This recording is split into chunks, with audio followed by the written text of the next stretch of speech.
Now, how can you lock your journal on the iPhone? Let's get started. If it's your first time on the Foxtecc channel, most definitely subscribe because you don't want to miss tips and videos like this one. So, Journal app naturally is like the private app, which perhaps you want to lock away a little bit. So, you can find it in the app library in the end of your home screen, like there.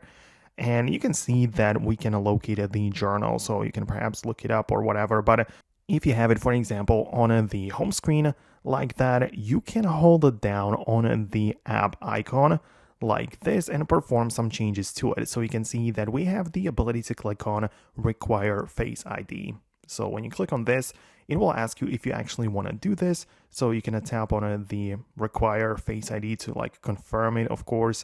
And then you will need to scan your face and the app will be locked, right? So you will not be able to get inside of the application and start reading it unless you scan your face. So that is like an authentication feature, which will not let anyone inside.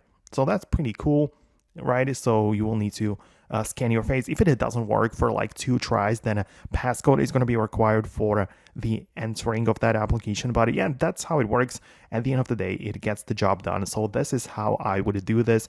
Let me know if it works out well for you in your situation. Thanks a lot for watching. See you guys later in the next videos as well. And I'm going to talk to you in the upcoming tutorials.